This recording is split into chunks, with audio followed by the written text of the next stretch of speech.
Good evening, everyone. I'm Dean Meminger, and as we gear up for Election Day on Tuesday, today marked the end of early voting. The polls closed at 5 o'clock. As of the latest data from the City Board of Elections, a total of 735,000 New Yorkers cast their ballots during the early voting period. Brooklyn is in the lead with more than 243,000 voters, with Manhattan trailing behind. Now, as a reminder, Election Day is this Tuesday. We have team coverage tonight on everything the candidates have been doing on the campaign trail on this final day of early voting. Bobby Kuza has been following Zohran Mamdani and Ayanna Harris.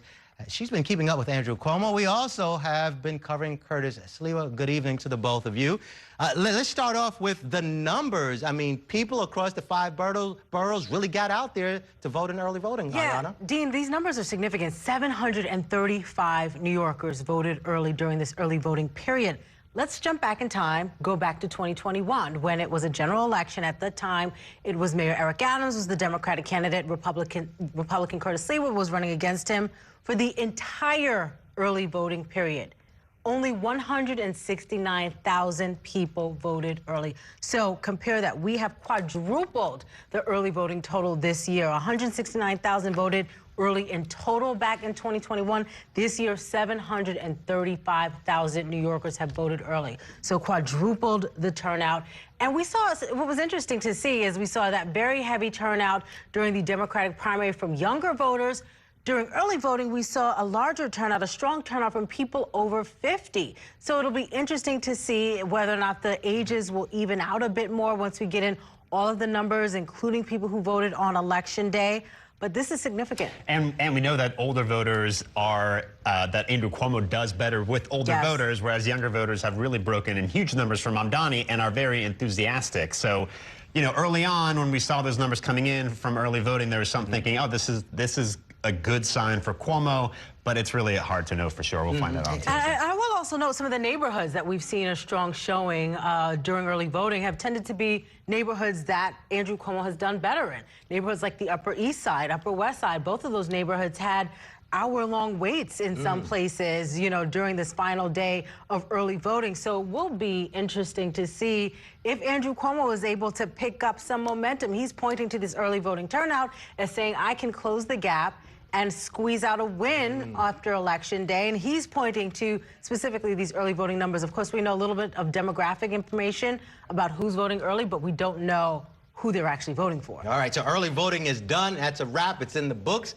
Election Day Tuesday. Now, Bobby Kuza, you've been following Mamdani. He is the Democratic nominee. In the polls, he is leading by big numbers. So what's the deal with him? Over the weekend, he was really out there. I mean, just this weekend, he has been keeping up a frenetic pace. I mean, just last night, he was at nightclubs in Bushwick. We saw these videos on social media. Today, he was at a black church in Harlem. He went to the marathon route and took the mic and was, you know, rallying his supporters there. Later on, he went to a bar in Astoria with Governor Kathy Hochul and some other elected officials to watch the Bills game. So that was kind of a show of political force, showing up with the governor. And then he was at an event in Harlem where he was rallying some supporters who were going to go out canvassing. And while he was there, he actually took some questions from reporters. He was asked, what's the first thing you're going to do if you're elected mayor? And of course, he fell back on his usual talking points about affordability and the big planks of his platform. Here's some of what he had to say earlier. My focus, I've delineated from the first day, freezing the rent for rent-stabilized tenants, making buses fast and free, delivering universal child care. The first order of business is starting to ensure that the Rent Guidelines Board is a board that actually acts upon the data it's being given, not the directive from the mayor to try and reward his donors. So, you know, this is maybe the easiest of his campaign promises to fulfill early on, because in order to get universal child care or free buses, that is going to take hundreds of millions, billions of dollars, really, and a lot of negotiation. Freezing the rent, he can do simply by appointing new members to the Rent Guidelines Board that are more inclined to freeze the rent, although that vote happens later on in the year. So I think we're going to see that near the top of his agenda if and when he wins and takes office in January. I will note that out on the campaign trail, Andrew Cuomo has been attacking all of Zohran Mamdani's campaign promises, including the freeze the rent promise. And Andrew Cuomo is arguing that you can, yes, select and appoint particular people to the Rent Guidelines Board, but you can't force them to vote a particular way when it comes to whether or not there should be a rent freeze. So he's saying you don't truly have the power even over a rent freeze. That's part of the message that Andrew Cuomo has had out on the campaign trail in recent days, Dean. And, you know, he was in the Bronx today, right? In Little Italy, the Belmont neighborhood. Yeah, Andrew Cuomo stopped by Arthur Avenue, spent some time there. He was very warmly received at the little cafe that he stopped into. And he sat down and had a conversation with some local supporters. You know, they spoke about issues, things that are going on in the neighborhood. Andrew Cuomo, he opened up about his vision for New York City, and he also stopped by 2 churches in the Bronx where he continued to lay out his message. Andrew Cuomo has been insisting that this race is really about who has the right vision for the next steps of New York City. There's no disagreement as to what the problems are. We need to build affordable housing. We need public safety. We need to create good jobs. We know the problems. The question is, who has solutions that can actually work, and who has the ability to make those solutions a reality? And Dean, Andrew Cuomo out on the campaign trail has also had a message that's also been a bit more tailored to Republicans in New York City. He appeared on the right-leaning Fox News channel earlier today. He did an interview there with Maria Bartiromo, and he spoke about ways in which he might be able to actually collaborate with President Donald Trump if he is to become mayor. So Andrew Cuomo, I did ask him about this earlier this week. You know, you've been a Democrat all your life. Now you're running as an independent. Now you seem to be reaching out to Republicans. How do New Yorkers approach where you are on the political spectrum? And he said, I'm all of the above, and that he's running to be mayor of New York City. And when you are mayor, you're mayor for Republicans, for Democrats, and for independents. Check all of the boxes. Yes. You know, let's switch gears to Curtis Sliwa, everyone, because he's been active on the campaign trail over the weekend. The Republican candidate was in Brighton Beach, Brooklyn on Sunday. He's been looking to energize city Republicans, some of whom, as you heard Ayanna say, they are now backing Cuomo. But Curtis Sliwa was saying, you know what, he is the candidate you should choose if you're worried about public safety and fighting crime. I'm a street warrior. I'm the street guy. I patrol the subways. I campaign in the subways. I'm always in the street. If you blink, if you show fear, you're dead. So many of our friends and neighbors have shown that fear, hysteria, and fright to Zohran Mamdani and the Zohranistas that they've already translated to them. You've won and I'm out of here. They're continuing to campaign, but also trying to bring in big names. Over the weekend, we know Zohran Mamdani spoke to former President Barack Obama. Cuomo has been seen with Mayor Eric Adams this weekend. Yeah. And Curtis Sliwa on Staten Island, I believe, over the weekend, he actually had a Zoom meeting with former Mayor Rudy Giuliani saying, vote for Sliwa. Yeah, this is crunch time. This is when it's all on the line. This is when they are out there voting for each and every vote. We know through recent polls that there aren't a whole lot of undecided voters left here in New York City. But for the few that are up for grabs, we are seeing them all aggressively go after them. Also want to mention, earlier this week, Andrew Cuomo was in Brighton Beach with Councilmember Ina Vernikov. She's a Republican. So that just goes to show you that, you know, all of these candidates are really trying to find votes wherever they can. Now, we don't have too much time left, but I want to talk a little bit about their campaigning and their advertising. A lot of people saying, like, this was very nasty. Even people claiming there was some hate towards Muslims and Zohran Mamdani during this campaign. What do you make of this? Yeah, I mean, there's a lot of instances, I think, just in the last couple of weeks where Andrew Cuomo has gone very negative in these closing days. And there have been instances where he was appearing alongside interviewers or supporters who were saying things that were, you know, I think pretty fairly interpreted as being Islamophobic, and Cuomo didn't always push back. So that has been a real line of criticism. He then says, I'm not the one who's being offensive. It's Zohran Mamdani who's the offender because he has said things that have been interpreted as anti-Semitic, and he says Mamdani has been offending other communities, black communities, LGBT community. So we've got this back and forth and a lot of negativity as this campaign comes to a close. All right, we have been covering it all. Bobby Kuz, Ayanna, Harry, thank you so much. All right, now it's time to turn things over to Studio A for the rest of the hour with our New York One political anchor, Errol Lewis, and the rest of the New York One political team. They will bring you all that you need to know about the race for mayor ahead of election night. Errol. Thanks, Dean. Coming up, I'll be joined by New York One political director Bob Hart to break down the historic nature of this election. And then we'll bring you some of the best interviews we've done with the candidates for mayor out on the campaign trail. We'll be back in 2 minutes. Stay with us.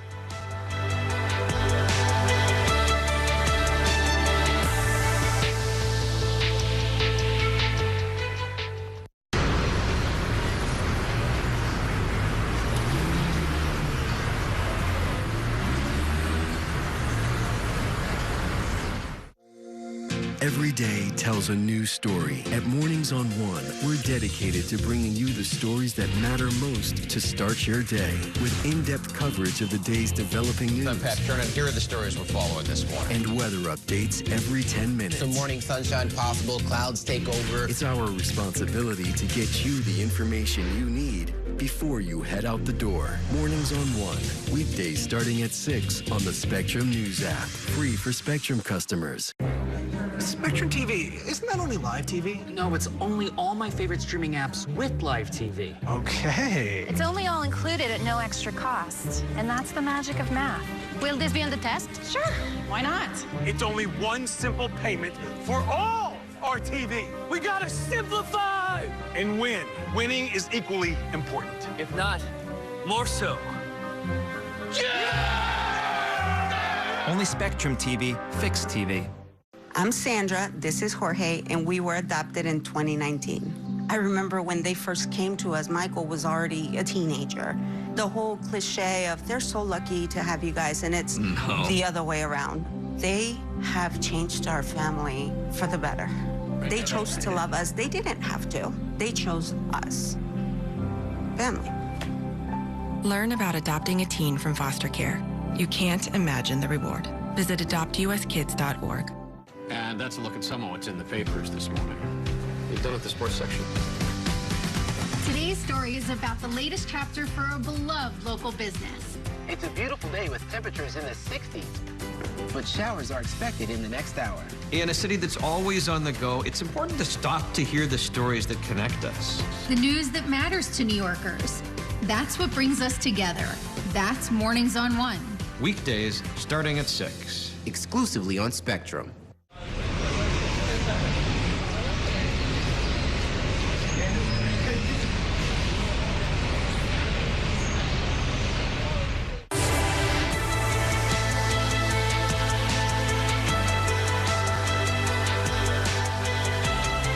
Welcome back to our special coverage this evening ahead of Election Day. I'm Errol Lewis. 3 new polls were released this week showing Zohran Mamdani maintaining a lead over Andrew Cuomo. Here's a closer look at the numbers. The Emerson poll has Mamdani at 50%. Another poll from Marist University shows Mamdani up 16 points over Cuomo. And a Quinnipiac poll shows a tighter race with a 10-point lead for Mamdani. Curtis Lewa remains in 3rd place in all 3 polls.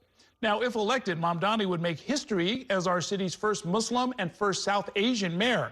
He would also become the youngest mayor of New York City since 1892. New York One political director Bob Hart joins me now to talk about that and more. Good evening, Bob. Good to see you. Good to see you. On the other end of that age question, Andrew Cuomo or Curtis Lewa would be the oldest mayor we've ever elected. The oldest elected, yeah. There's a lot of contrasts in this race, and we're going to get some first no matter who wins, for sure. As far as immigrant mayors, I remember there was a string of mayors probably in the 19th century who were all from Ireland. But it's been a while, or has it, since we've had an immigrant? It has been a while. Abe Beame, who is a mayor in the 1970s, was actually born in London. His parents were fleeing Poland, were in England briefly, and so as a baby, Beame lived there before they moved to New York City. But then you could go back to Mayor Impellitteri, who is from Italy, but again, as a baby came here. The last real one was Mayor William O'Dwyer. He was elected in 1945 and 1949. As a young man, he moved to New York City, where he became a police officer from Ireland. Oh, very interesting.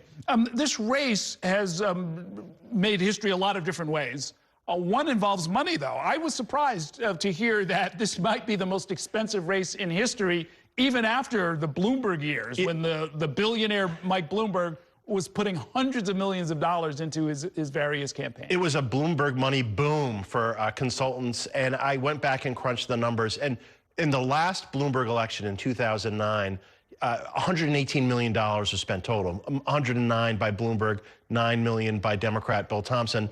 This race is set to break that, and part of it is because we have a lot of independent expenditure contributions going on in this race that we haven't seen in the past. So between the hard money from the candidates and the contributors to the soft money, this will almost definitely break that record from 2009. So yeah, there's a lot of spending. I know a lot of our viewers will say, well, hey, you're in commercial television, you're getting a lot of that in the form of ads, which is probably true, but they spend a lot of money on a lot of other things as well. Absolutely, on consultants, on polling, and it's all public record, so you can go and see what they spent it on. And you'll see some of them are much more efficient than others.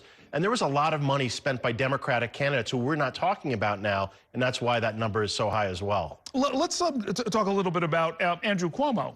He's a former governor, and I didn't really think about it, but it seems, is it rare or is it unique that a former governor is trying to become mayor? At least in modern times, since the city was consolidated, it is unique that we have not seen a former governor do this. I'd have to dig back maybe in the 18th century or early 19th century. It does remind me a little bit of John Quincy Adams, that after when he was president, he went back to the House of Representatives. And this is sort of what Cuomo was doing, was trying to have a little bit of a redemption tour. And we'll have to wait and see whether it takes on Tuesday. Yeah, it's interesting that he chose this office to run for, because there was speculation that there have been some openings in Congress and so forth, and that was certainly something that was available to him. Andrew Cuomo loves being an executive. You and I have known him for decades. He likes being in charge, and I think that's why this job was appealing for him. Even though he hadn't lived in New York City proper for a while, he dealt with the affairs of New York City constantly as governor of New York for 10.5 years. One last thought about Mamdani. As he has gotten closer to victory, or a possible victory, his stance on different issues has kind of shifted coming down the home stretch here. Well, you noted that really well in the debate, where things were very clear in the Democratic primary. They're much more opaque now. I'm still not sure what his education position is, or Jillian Jorgensen did a wonderful job looking at all of their positions. His, to me, is the most fuzzy. And I think when you're the front runner, you suddenly become more political. And that, I think, damaged his political brand a little bit in this general election. Okay, thanks very much, Bob. Over the past couple of months, New York One has been going into different neighborhoods around the city and asking voters what their top concerns and issues are. Here's just some of what we have heard from them, starting in Washington Heights in Manhattan. Starting in the 1980s, migrants from the Dominican Republic began settling in large numbers in Washington Heights. And now, people are living in fear, afraid to even go out. People have lost their jobs, not showing up to the workplace because they're afraid that ICE might pick them up and take them to 26 Federal Plaza. From the homeless shelters to the jails, I mean, the South Bronx is always the place for the services. Data from NYU's Furman Center show Mott Haven, with nearby Melrose, as the fourth biggest non-white community in the city, with a majority of Hispanic and Black population. In 2023, the poverty rate was over 36%, almost double the city's 18% overall average. It's frustrating. I get frustrated. We don't have much. But what we have is priceless. Because the love and the heart, you see our heart. Right. You can't get that anywhere else. You can't buy that. Yes, this is absolutely iconic. We've been here for 50+ years. My mom has served the community for a really long time. And it's beautiful to know that she's actually still here and has beat gentrification to its finest. Williamsburg is now one of the most expensive neighborhoods to rent an apartment in Brooklyn. The median price for a one-bedroom, $4,630 a month. So, of course, housing is a major issue. I mean, families are priced out. There's no, even when you can find an apartment, if you only have a one-bedroom, a studio, and your family grows, there's no way to stay here. So many families, unfortunately, have to leave the city, although they love the city and they want to stay here. Off Roosevelt Avenue, there is a different type of fight happening. We should be focusing on education, on health care, child care. Our tax dollars should not be invested on prostitution. Last October, Mayor Adams launched a specialized task force to address the issue. A year later, City Hall says major crime has dropped nearly 35%. Jackson Heights is one of the most diverse immigrant communities on the planet. From the sights and sound of the area to the food. In my guards, I thought, somebody has to open the door for Bangladeshi food. For generations, Tottenville has been a place where working and middle-class families have been able to afford a home of their own. But many fear that dream may be slipping away. It is very expensive, and it's very hard for new couples to purchase homes and just afford life in general. It's difficult. We're losing the next generation to other neighborhoods, primarily in New Jersey, because our children can't afford to live here. And if you'd like to watch any or all of these stories in full, you can head to ny1.com or the Spectrum News app. Or go to our voter guide, where you can also access more election coverage, including what you can expect on your ballot and much more. We're going to take a short break now, but don't go anywhere. When we come back, we'll dive into why housing affordability has become one of the biggest themes of the campaign this year.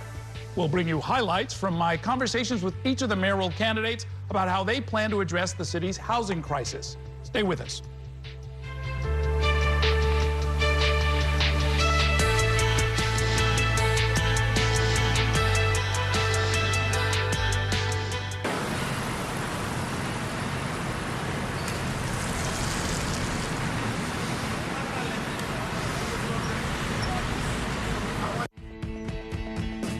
In Focus with Cheryl Wills, a weekly show discussing decisions and potential solutions for issues making an impact in your community and your city.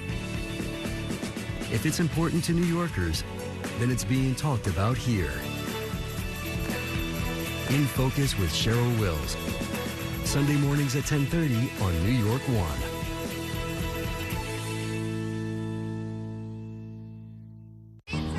It's only a slice. It's only made possible by Spectrum, connecting businesses of all sizes, like small businesses, instantly serving up orders and inventory on the Spectrum Fiber broadband network, and factories, seamlessly connecting to farmers in the field with tailored solutions that always deliver. It's only a slice. It's only everything. Get your business free fiber-powered internet forever. Call to find out how. I'm Chris Jakovic. I served in the United States Air Force, and I deployed 3 times. So in 2017, I was serving as an Air Force First Sergeant. Our motto in that role is, my job is people, everyone is my business. But unfortunately in that year, I would lose my own brother, Lance Corporal Adam Jakovic, to suicide. The majority of veteran suicides are from guns. I store my weapons securely, not only for myself, but for my family. My service never stops. At Spectrum Noticias, we recognize that our New York City community is vibrant and diverse. Spectrum Noticias delivers balanced coverage of the stories that matter in our communities and across the country. Our journalists are based in the neighborhoods we cover, ensuring you get in-depth reporting on what's happening in the places we call home. So join us at Spectrum Noticias. We're always on, always there for you. Now available on your TV. Check your local listings. Also available on the Spectrum News app.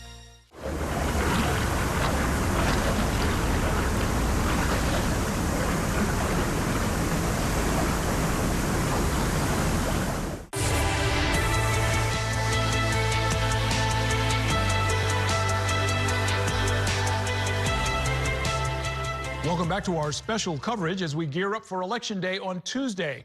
For many New Yorkers, the most pressing concern in this year's race for mayor is the city's affordable housing crisis. The city's vacancy rate stands at 1.4%, the lowest ever recorded since 1968.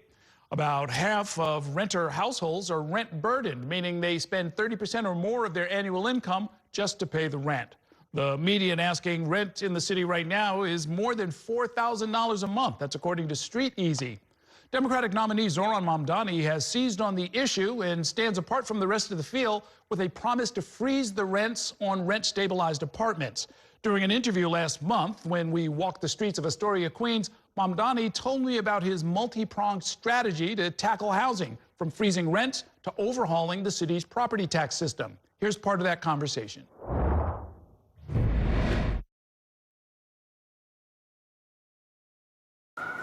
The time has come for a change to our property tax system.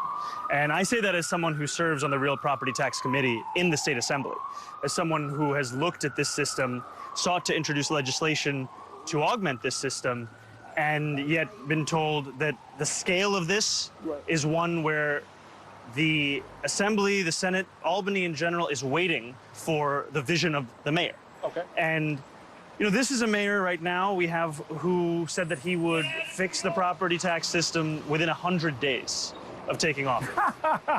That was in that 100 days promise? That's what, that was 100. He pulled it off the websites. I didn't remember. 100 days promise. Uh-huh. And what we've seen instead is that he sought to defend the system in court and lost time and time again. Wow. The previous mayor put together a commission that released its findings on the final day of the administration. Sure. And I think what we see is that it's a property tax system that is widely understood to be inequitable, and it also has real ramifications around rental properties, as well as the ability to produce the mass scale of housing that we need to. Because a successful housing platform is one that speaks to all 8.5 million New Yorkers who call the city home. Rent stabilization, that applies to about 2.5 million New Yorkers. Home ownership, it's another about 1 million New Yorkers. And there are a number close to maybe 2.5 for market rate tenants, and so on and so forth. And so what we need is a multi-pronged approach. Yes, we need to freeze rents for rent stabilized tenants for 4 years. We also need to take action on the doubling of insurance costs for affordable housing providers over the last few years. And I'm quite interested in looking at the prospect of something like Milford Street Captive, which is an approach to reduce those insurance costs. What could be achieved if the city intervened in a significant way? If we looked at the water bill and said, instead of the Adams approach of raising it to the highest it's been in 13 years, and the approach of supporting Con Edison's request to raise gas and electric by $65 a month, that we instead understood affordability to also apply to homeowners.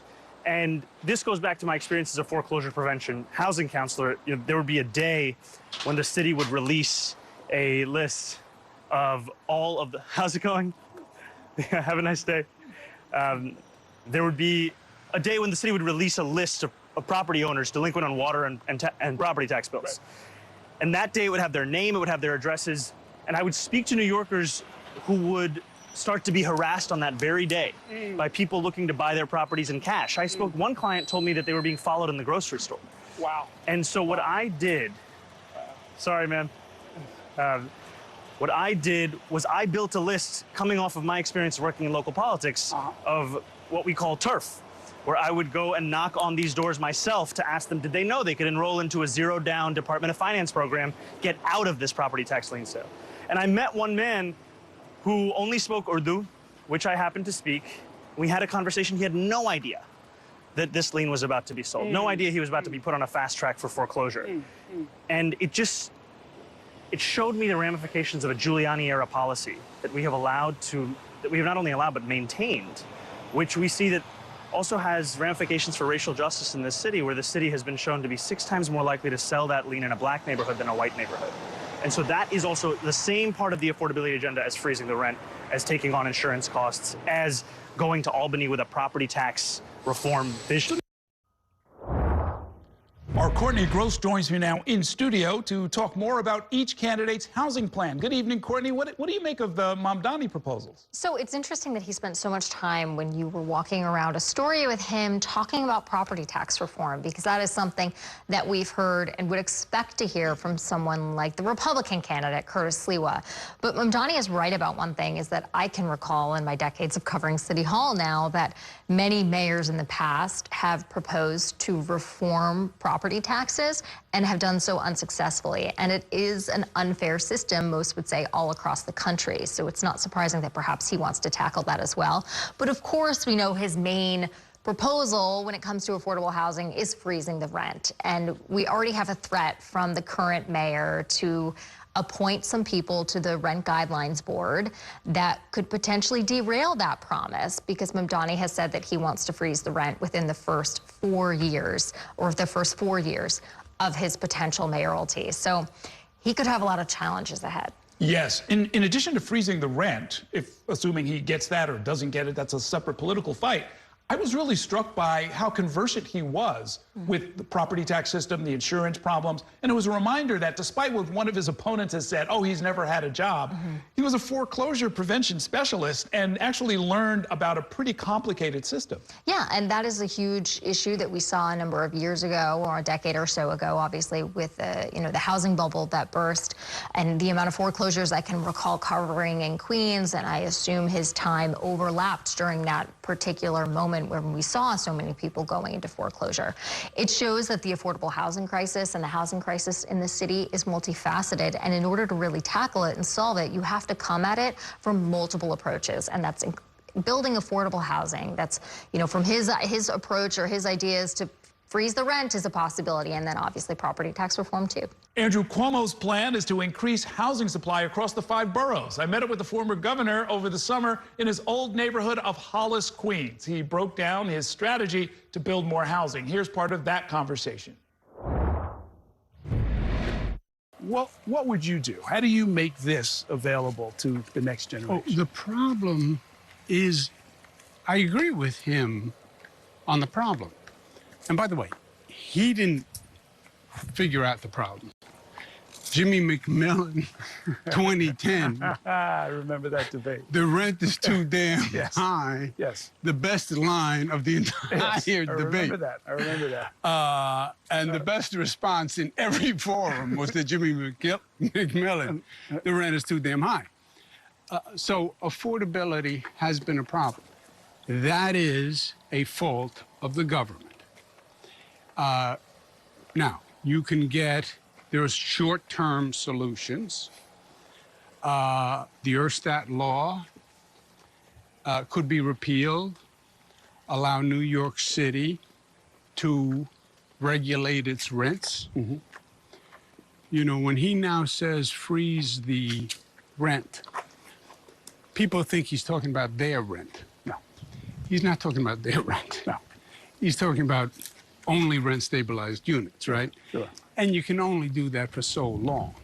When we took the walk before, a fella came up to me and he said, I own a small building with rent-stabilized units. My property taxes went up, my heat went up, all the costs went up. Right.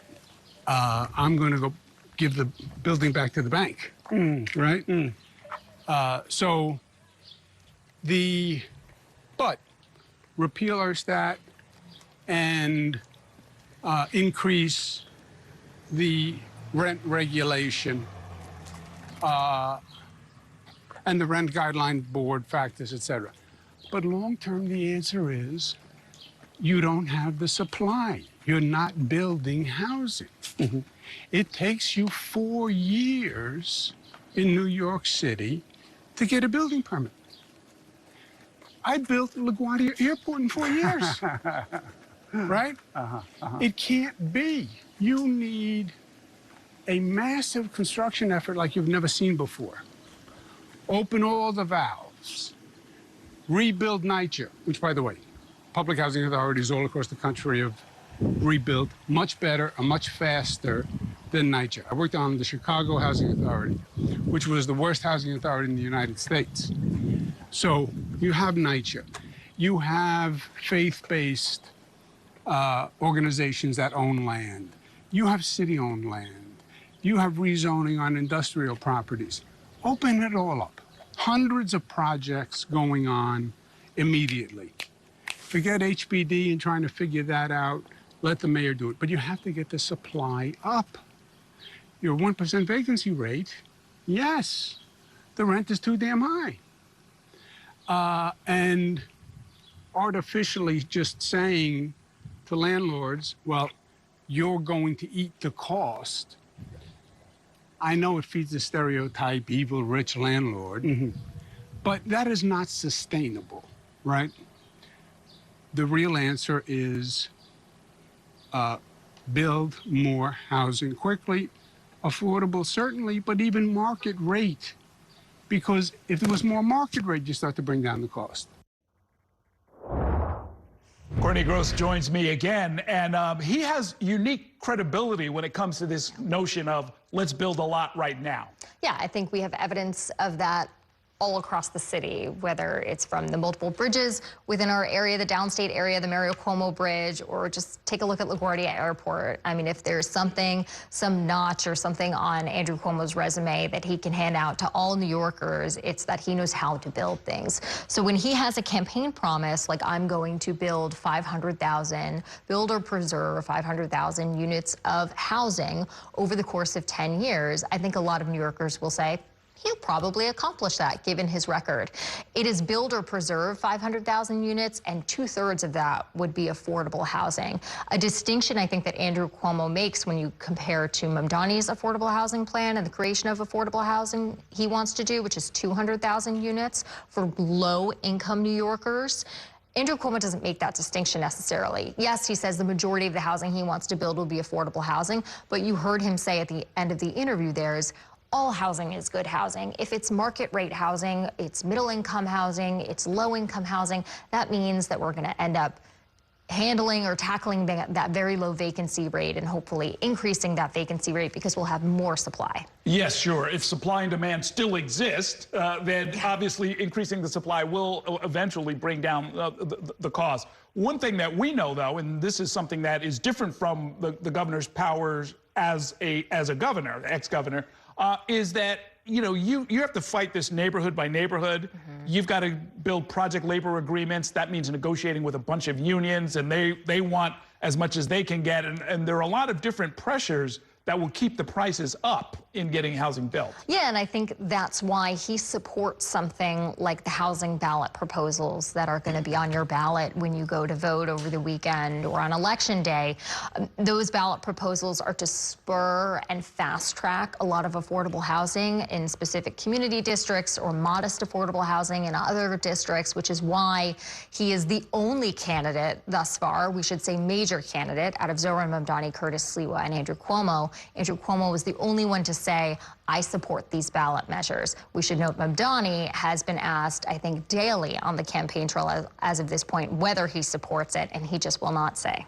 Okay, let's talk now about the third candidate. Republican Curtis Sliwa has a plan that focuses on keeping local leaders in charge of zoning decisions and encouraging more home ownership. A few weeks ago, I met up with Sliwa in Brownsville, Brooklyn, where he detailed his ideas. Here's part of that conversation.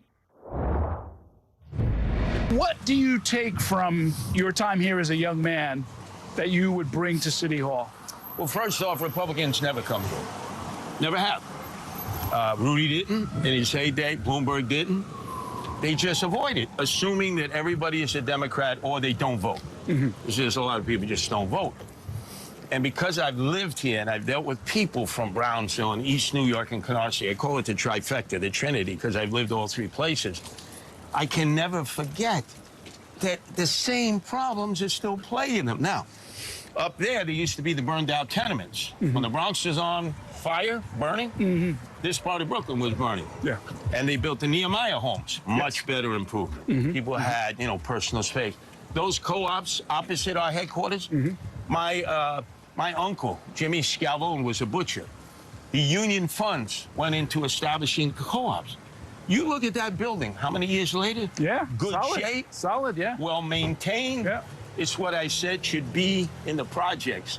People should have ownership of their apartments. Ownership will lead to them getting more involved. Even if they're poor and indigent, I don't care if it's $5, $10. I mean, about 30% have to pay rent based on, you know, how much they're making. You know, they have to pay 30%. But the point is, ownership changes everything. Co-ops, condos. You look at all that. The chairman of HUD at that time, Jack Kemp, in Reagan time, Republican. Great idea, ownership. And guess who shot it down? Not the Democrats, the Republicans. Right. Because their attitude is, well, maybe these people can't handle it. What are you talking about they can't handle it? You know they have tenant councils. They used to have tenant patrols. In the toughest projects, you'd have to come in and sign in and it'd be mostly grandmas downstairs. You'd have to sign in. And if you didn't have business there, if you didn't know somebody there, they turn you away. There's a grandmother standing up to the Jowie Stompers and the Tomahawks.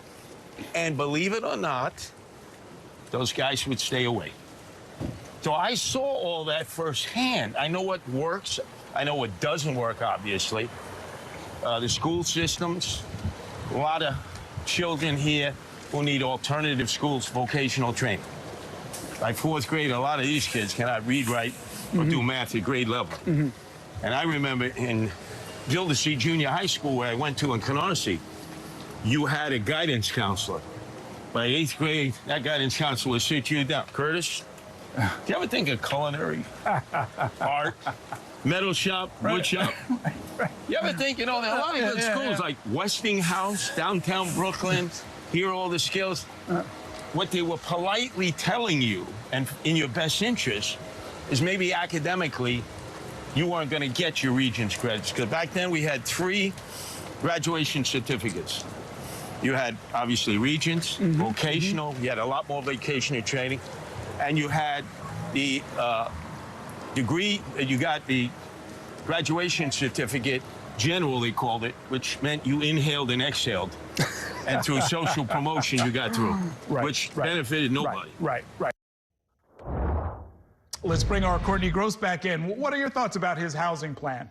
So we are very few on the details. We know that in other interviews, he's talked about property tax reform. He has talked about, Curtis Lewa has talked about renovating commercial spaces in Manhattan and turning them over into residential spaces. Obviously, a very similar strategy and similar proposal that the Eric Adams administration has pushed forward. And he's really talked about home ownership, like you heard him speak to you about in Brooklyn, how important it is for the city not to neglect homeowners. I think that's why he discusses the property tax system, because more often than not, at least from other campaigns, Mamdani for one, Mamdani doesn't talk about home ownership all that much. He really focuses much of his attention on renters. And I think Curtis Lewa, the Republican, you're often going to hear him talk about property tax burden, and the inequity of that system. Yeah, and when it comes to ownership options for low-income New Yorkers, it's sort of startling, and there's a host of problems that would come up, but the idea of turning over public housing and converting it essentially into co-ops or condos and allowing ownership by the residents hasn't been talked about in decades, but not a completely crazy idea. That was just what I was going to say. It's not completely a crazy idea considering where the federal government is and how much money and funding they're going to be giving to NYCHA in the coming years under the Trump administration. Yeah. And then I guess finally, when it comes to those ballot proposals, Curtis Lewa is a hard no. He's saying local communities should have an up or down veto power over new development. And when you start doing the numbers, well, if you think you can convert 20,000 units or you want to build a few here, and even if you got the conversion of the public housing units, is it enough to really sort of move the needle on the high cost of housing in New York? I don't think he's looking at it from that high-level perspective of the number of units created. I mean, he is very much against the city of yes, and that is the proposal that the Adams administration and the council passed to spur the creation of affordable housing all across the city in different neighborhoods through a bunch of different zoning mechanisms. And really, the ballot proposals are somewhat of a seen as an extension of that. Therefore, Curtis Lewa says, no, kind of not in my backyard. We want to be able to have control over what happens in our communities and in our neighborhoods. Okay, thanks very much for all of your analysis, Courtney. We're going to take a short break now, and when we come back, we'll take a look at what else is on the ballot. From the city council races to the ballot questions on housing, that will all be on the ballot. Stay with us.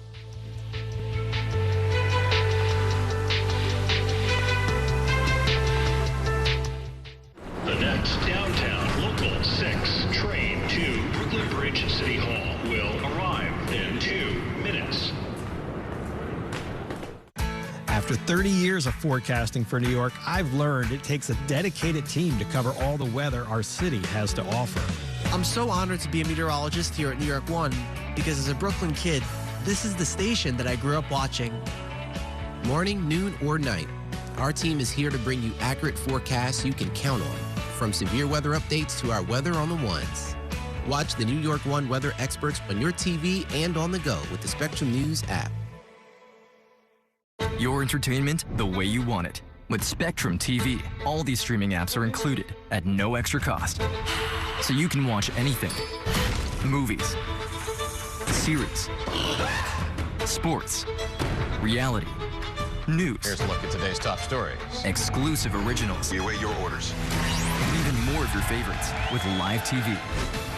Stream across your devices and enjoy anywhere. See you later. Get it all with Spectrum TV.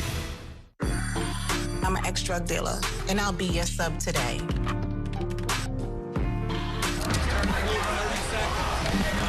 Two milligrams of fentanyl can be lethal.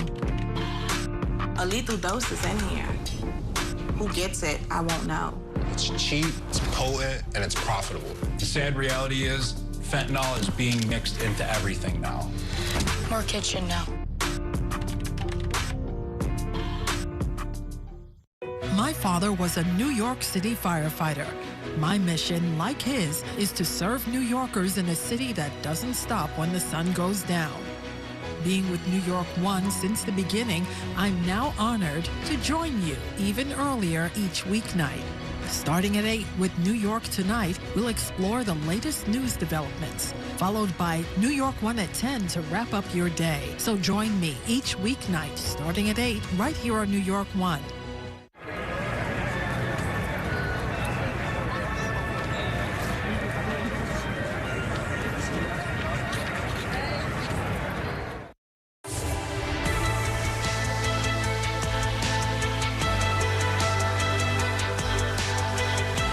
Welcome back to our special coverage leading up to Election Day. In addition to the race for mayor, there are also several ballot proposals that are up for a vote. One measure deals with ski-related facilities at Adirondack State Park. Another deals with moving city elections to the presidential election year. Our Bernadette Hogan took a look at those proposals and has the details in this report. A ski trail? There are enough places that they don't have to take parkland away to do that. And I voted no on that.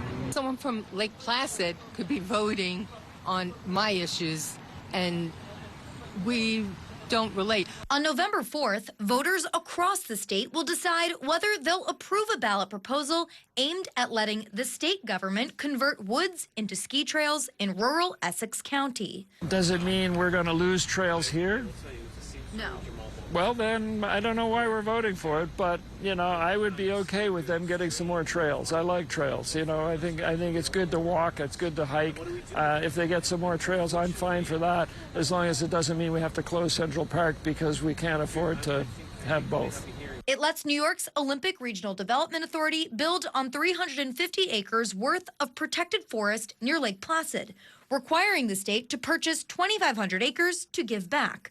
But there's a catch. It's asking voters to greenlight construction that already happened, starting in 2021. We had discovered mid-construction that they were doing things on state land that were not permitted by the Constitution. The 6 million acre Adirondack Forest Preserve is protected by the state constitution under the Forever Wild Clause. Environmental advocate John Sheehan said cutting down trees for ski trails and a storage shed was a problem, but he helped strike a bargain, a constitutional amendment. That would give us the opportunity to not only clean up the past constitutional violations, but also make sure that nothing like that happened again in the future. City voters get a say because all constitutional changes require a vote by state residents. In many cases, it is hard to distinguish this Olympic property from the forest preserve around it. Another ballot proposal would change city elections held during odd years, like mayor, comptroller, and public advocate, to even years, when presidential and gubernatorial elections are held. The origin of this election calendar is actually in trying to defeat Tammany Hall, the old party machine. Advocates say it'll save the city and state money by consolidating elections. And most importantly, we've seen several states do that, and what we've seen in all these places that voter turnout for local offices doubles, or sometimes even more than doubles. If passed, the state legislature must still approve a new law 2 years in a row signed by the governor.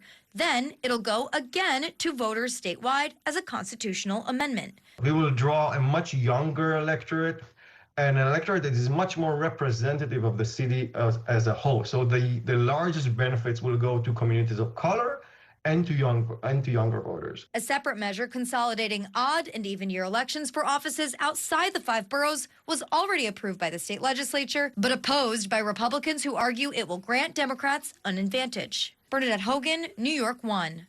Also on the ballot on Tuesday are 3 measures related to the city's housing and land use review process. And depending on your district, you could be voting for a new city council member as well. Our Bobby Kuza joins us now with a look at all of those races. Good evening, Bobby. Good evening, Errol. A lot of excitement with the mayor's race, maybe a little bit less excitement with some of these down-ballot races.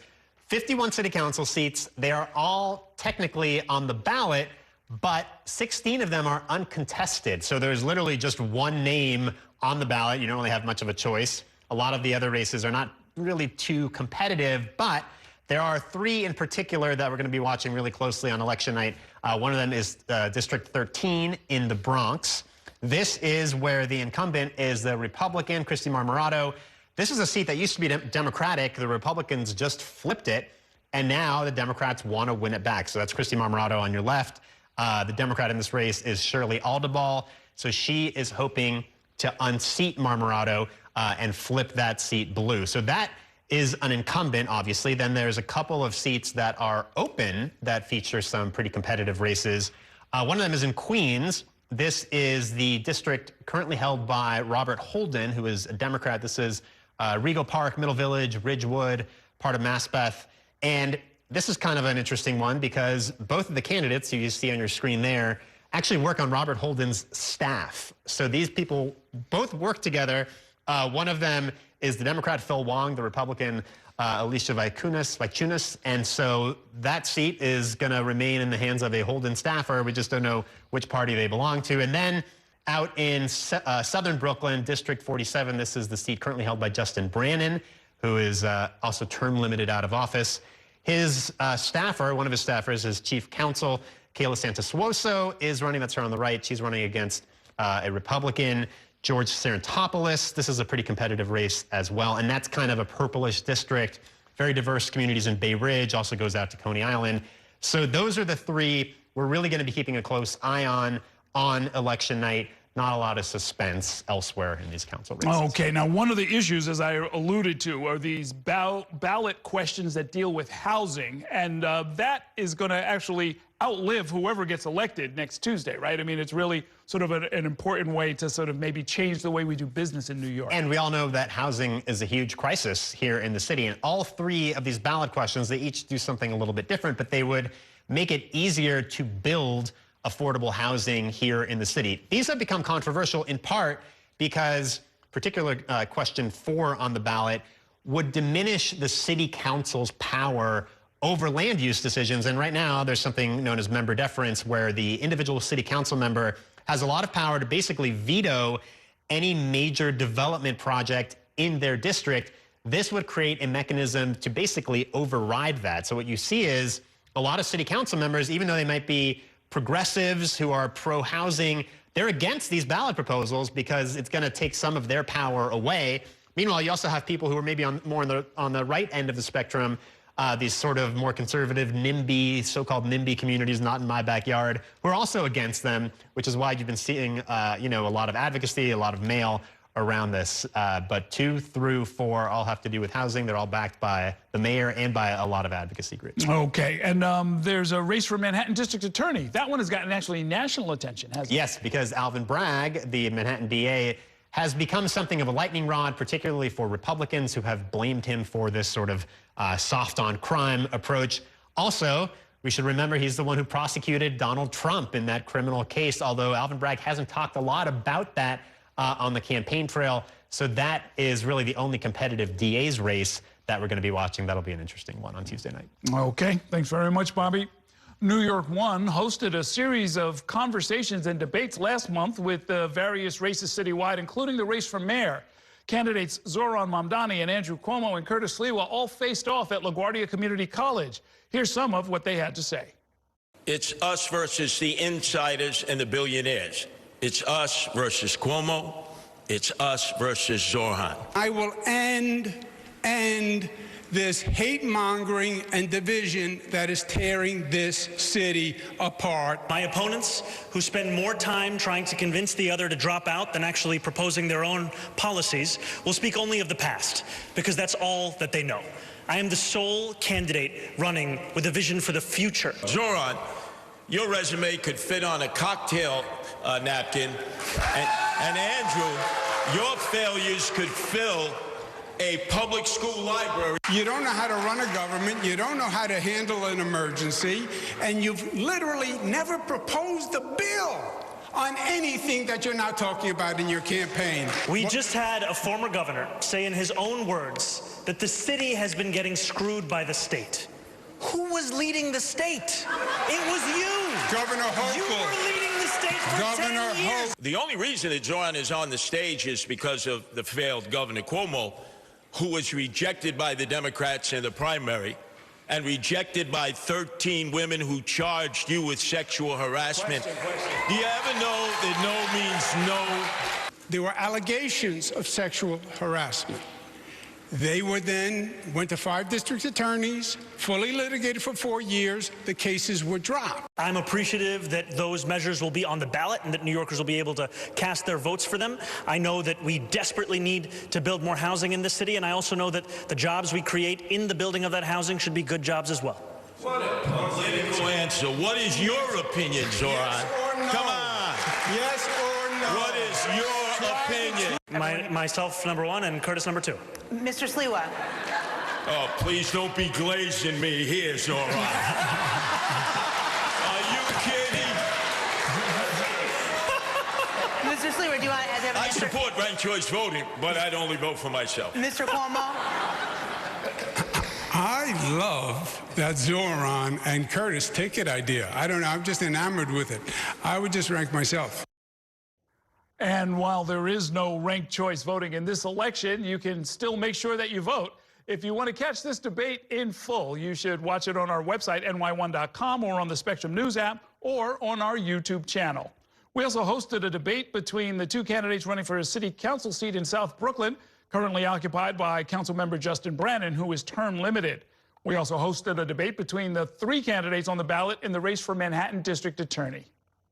That's going to do it for tonight's special report. As a reminder, your local polling station will be open starting from 6 a.m. on Tuesday.